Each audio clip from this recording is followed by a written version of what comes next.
there's a very clear symbiosis between really any sort of opposing groups. So on the far right, you would have neo-Nazi white supremacist groups. On the far left, you would have anti-racist or anti-fascist groups. And, both sides are kind of sworn to the eradication of the other.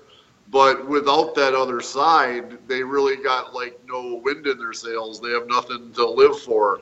So, for example, in my skinhead days, there were anti-racist skinheads who called themselves Skinheads Against Racial Prejudice. And they had made it known that they were there to smash Nazis, and they were, you wouldn't dare show your face as a Nazi if they were in town. Well, in Milwaukee, there was a few of them, but they were kind of weak, and there wasn't, they really couldn't give us a decent fight.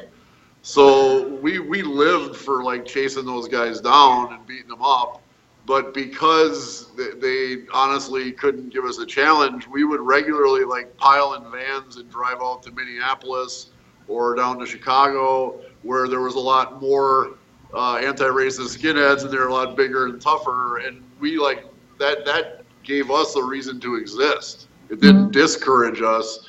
It validated our entire narrative that there were these communists to fight, and that we had to be out there fighting them. And without that enemy, I don't think we would have grown anywhere near as strong as we did or as fast as we did. And today you can see that very clearly as well, not just in the sense of like face-to-face street confrontations, but primarily today in social media and in kind of news outlets as well. So if you have like a far-right news outlet like Fox News, they're going to our left outlet like Democracy Now! Or Mother Jones, and they'll literally like they'll cherry pick stories from the other side that they find particularly sensational and repulsive, and they'll be like, wow, look at this.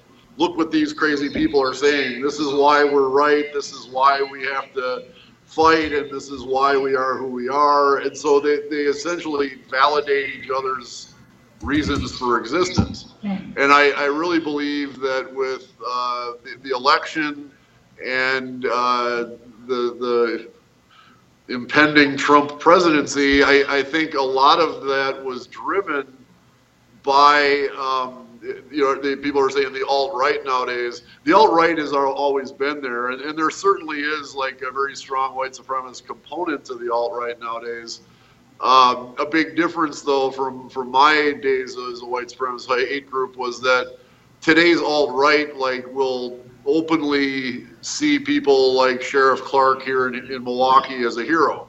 So this is a black man who's also he discounts Black Lives Matter, and he says that Democrats are slave masters and they're from the Klan and all sorts of nonsense. But the alt-right would look up to him and say, hey, he's a great guy, and really kind of put him on a pedestal, whereas we would have never done that. As that, the left-wing elements will put out things into social media and into larger media outlets, saying things like, white people have to check their privilege, and white people have to do this, and they can't do that. And it creates, it gives the space for the right to say white. And no matter what sort of case the left may make to say, oh, we're not anti-white, we're just anti-white supremacy, it translates as anti-white. So now you have your Joe six-pack white guy who maybe wouldn't have been firmly alt-right, but he sees all this rhetoric from the left about tearing down his privilege and his whiteness, and how he everything he has is illegitimate. So of course he's going to gravitate towards the alt-right now and be like, hey, I worked hard for everything I have. How dare you say that I'm privileged? How dare you say I don't deserve to have what I have? And that I've heard narratives from the left saying we're coming to take what we deserve, and then saying that everything white people have is illegitimate.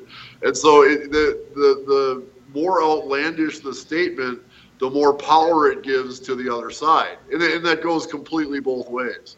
So as recently with the new Star Wars movie out, there is like a horde of internet trolls from the alt-right saying, oh, this is, they made a woman the hero and all the characters aren't white and it's an anti-white movie, and which is all just absolutely ridiculous premise. But the far left will see this and they'll be like, oh, white people hate Rogue One. White people are freaking out about Rogue One. And they're letting these fringe elements of the far right speak for all white people on Earth, which is exactly what they want, of course. So it's this back and forth relationship that I really believe can best be described as symbiosis, in the sense that they literally like live on each other. They depend on each other to exist.